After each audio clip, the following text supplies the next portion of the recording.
Masyhur itu di versi kitab Hikam, Sarful Hikam itu. Di antara kenapa Nabi Ibrahim disuruh menyembelih anaknya, ini versi Sarful Hikam.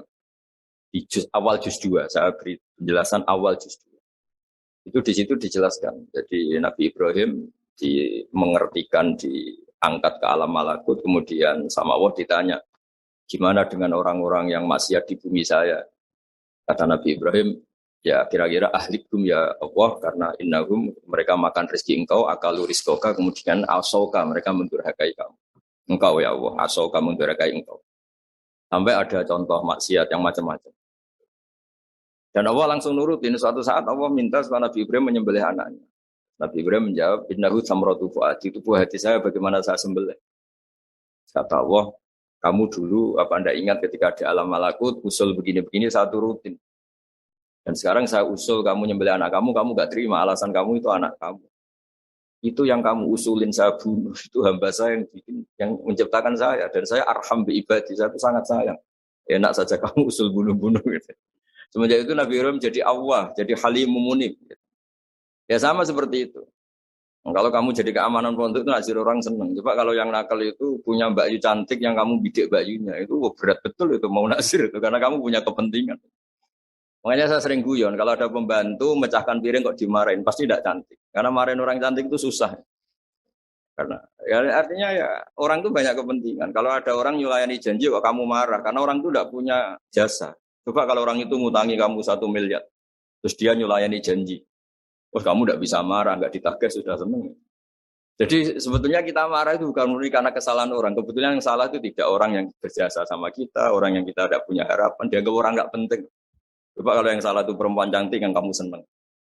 Atau orang yang bisa melantarkan kamu ke tempat pekerjaan, yang bisa mengasih status kamu. Salah kayak apa, tanpa dia minta maaf sudah kamu maafkan. Nah seperti ini tuh melatih kita untuk tidak hulu, tidak ekstrim. Karena ternyata ekstrim kita ini berdasar nyun sewu nafsu juga. Kamu bisa marah sama orang yang ngutangin kamu. Marah sama orang yang kira-kira itu adiknya kamu lamar.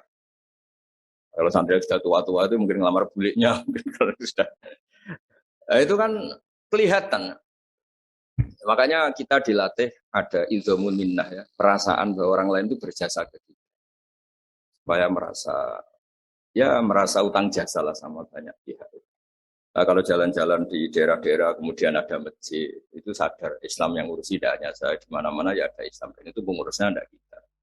Kamu jalan-jalan di mana-mana kita yang keluaran pondok-pondok besar, mungkin melakukan Islam ya ngajak di pondok, di madrasah. Tapi yang pedalaman sana mungkin hanya seorang mudin, bahkan seorang PNS.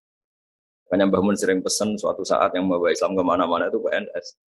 Karena PNS, barokahnya dia muslim, dia di daerah tertinggal pun sama negara difasilitasi ada masjid, ada musola. Karena departemen-departemen di Indonesia pasti disediain fasilitas musola atau masjid. Barokahnya itu Islam menyebar di mana-mana. Karena konsekuensi dari pegawainya yang muslim sama negara dibikinkan masjid. Dan barokahnya yang bikin negara semuanya tertata rapi langsung jadi. Coba kalau kita yang ke desa-desa tertinggal, kita sendiri miskin, mau dari sumbangan juga sama orang yang belum peduli sama Islam. Jadi kalau Anda dokter misalnya masuk ke pedalaman Irian karena Anda dokter muslim sama negara difasilitasi ada musola, ada masjid. Dan karena Anda tugas negara dilindungi keamanannya di macam-macam. Hanya kata Mbak Mun, kamu harus tahu suatu saat yang menyebarkan Islam itu ya PNS. Ya tentu santri pastilah, santri kiai pasti. Tapi juga kita nyadari di beberapa negara non muslim ada masjid besar ya bawaannya kedutaan karena kedutaannya muslim. Kedutaan kita muslim, barokahnya itu dibikinkan masjid.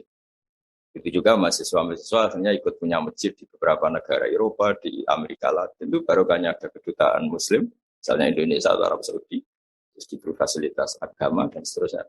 Dari cara mengakui orang lain itu terus berpikir ekstrim, tidak, ternyata yang kontribusi pada Islam itu banyak, yang menyebarkan Islam ke dunia itu banyak. Barokahnya itu kita tidak mudah menyalahkan orang lain, tidak merasa paling mengawal Islam, tidak merasa paling berjasa.